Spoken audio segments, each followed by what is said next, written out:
This is a PowerPoint on hero cards. Starting with Death Knight. Death Knight actually has the latest released hero card coming out in Whizbang's workshop in the Headless Horseman. Uh, so the whole gimmick behind this card is you shuffle in the spell into your deck, and then your hero power gets upgraded into Pulsing Pumpkins once you draw the spell as well. You deal 3 damage, and then once you draw the spell, it also discovers an undead. This card is completely unplayable in Wild for obvious reasons. Death Knight is unplayable in Wild, but that's one thing. And then, as far as I know, it's pretty decent in Standard. I'm not too sure about that. Don't get me wrong, I haven't heard people really talk about this, about Rainbow Death Knight in Standard, but I would assume it's not the worst thing ever. Then you have Hunter with Zul'jin, the 10-mana legendary bomb spell Hunter card. You have a very terrible hero power in Berserker Throw, which is actually barely an upgrade over to the main hero power. But the whole idea of the card is you play cards that generate you minions. You can use Zul'jin to build a big board or to get secrets. Yes, Product 9, Power Creep Zul'jin at the one thing he was really good at is replaying all the secrets that you've played throughout the game.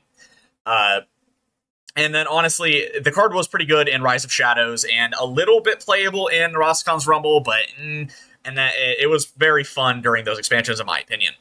Then, for Mage, you have the amazing Reno. Yeah. This is probably the worst hero card, I would say. It's, at least on this list, it's definitely the worst one. You used to run this in, like, Reno Mage and things like that, but it's just not a good card. It's completely power crept by Reno Lone Ranger in every aspect. It's more expensive, the effect is worse, and it doesn't have a terrible hero power. This is actually the worst hero power in the entire game. What does this do? It loses you the game.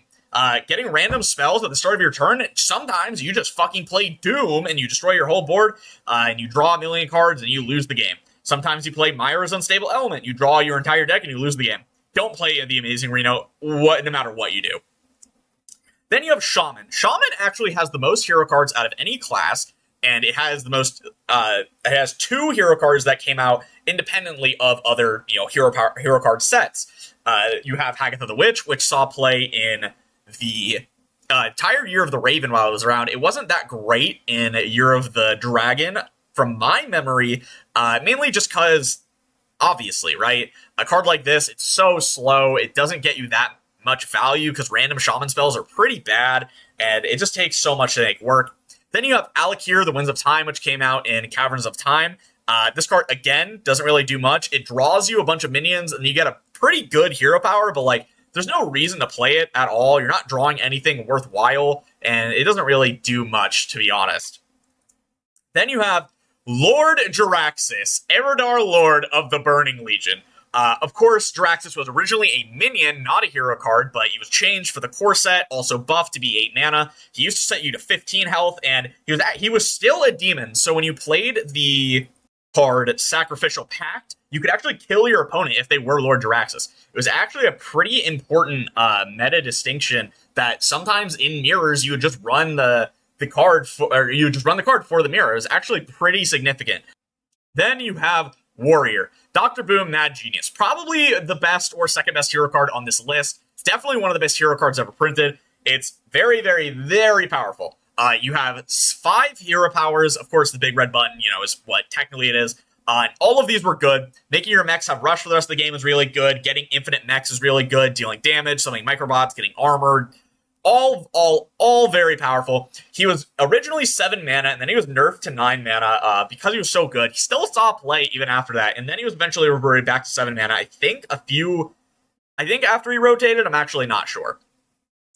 And then you have Reno Lone Ranger. I fucking hate this card. I hate Reno Lone Ranger with a passion. I think this is one of the worst designed cards ever. It incredibly polarized Wild, incredibly polarized Standard. It's fucking atrociously designed, and it ruined the interaction between shuffle cards and Highlander cards from now until the end of time.